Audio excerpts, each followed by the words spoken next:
Next on the dialogue, we meet the Princess of Jordan, striving to make sure world-class cancer care is available for all.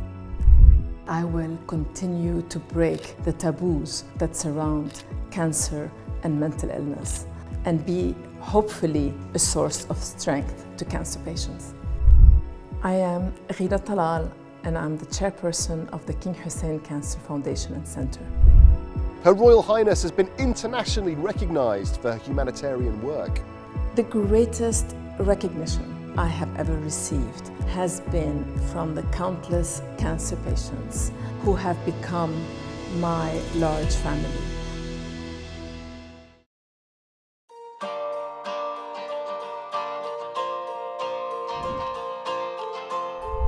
Your Royal Highness, thank you so much for joining us on the dialogue. Now, you started your career as a journalist, didn't you? What was it that first attracted you, drew you to the world of news? I was born and raised in Lebanon to a political family. And as a teenager, I witnessed the outbreak of the Lebanese Civil War. And after that, I attended Georgetown University's School of Foreign Service. While I was studying in the United States, I noticed a clear bias in the Western media towards our part of the world.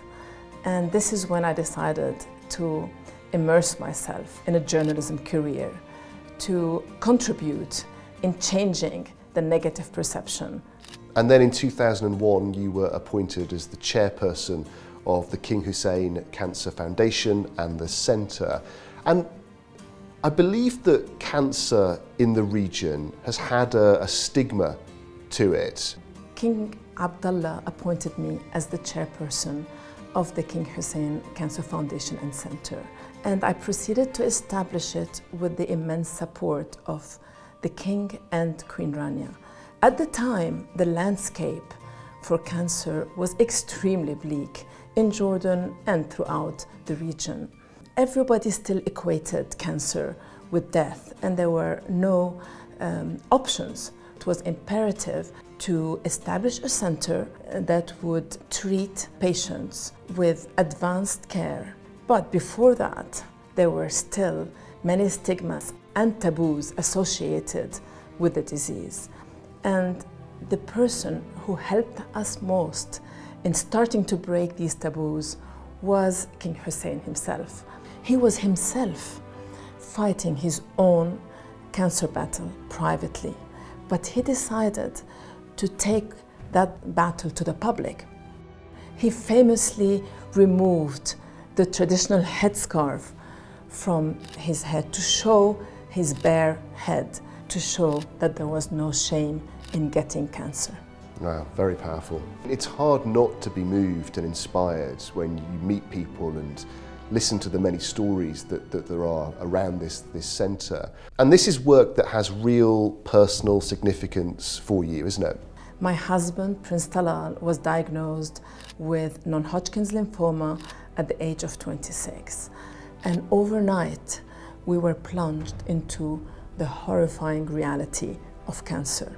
As Prince Talal was undergoing his treatment in one of the leading cancer centers in the United States, I couldn't but think and even be haunted by images of countless women in the Arab world who were going through the same ordeal as I was, but did not have any options for travel to treat their loved ones.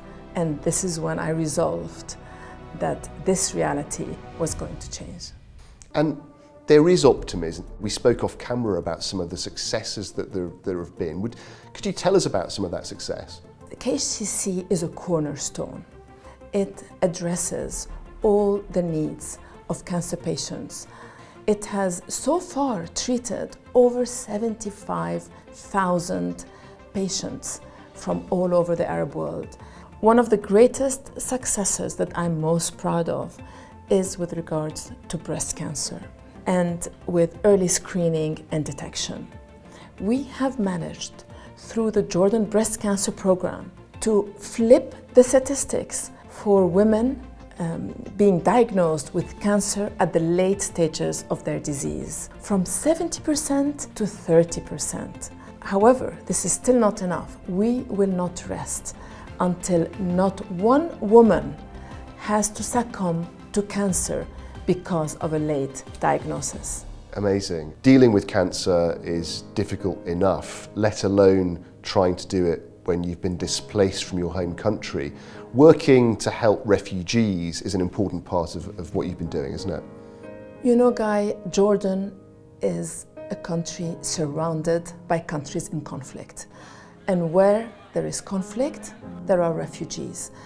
And Jordan has been host to over 1 million refugees and displaced people. They literally fall within the cracks.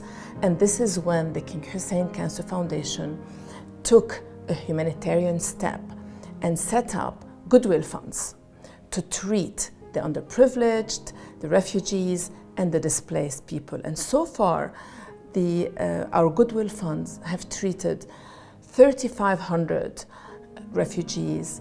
And this is why it is truly imperative on the international community to step up and increase its support, because we simply cannot keep on shouldering that burden on our own.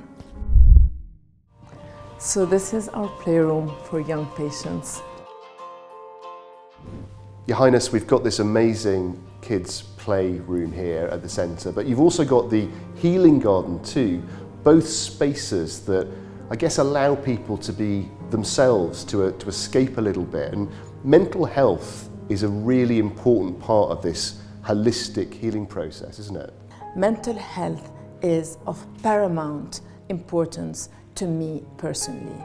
There are too many taboos surrounding it still, and we will do everything in our power to make them know that they can overcome their cancer and that they can have their treatment in an uplifting, happy place.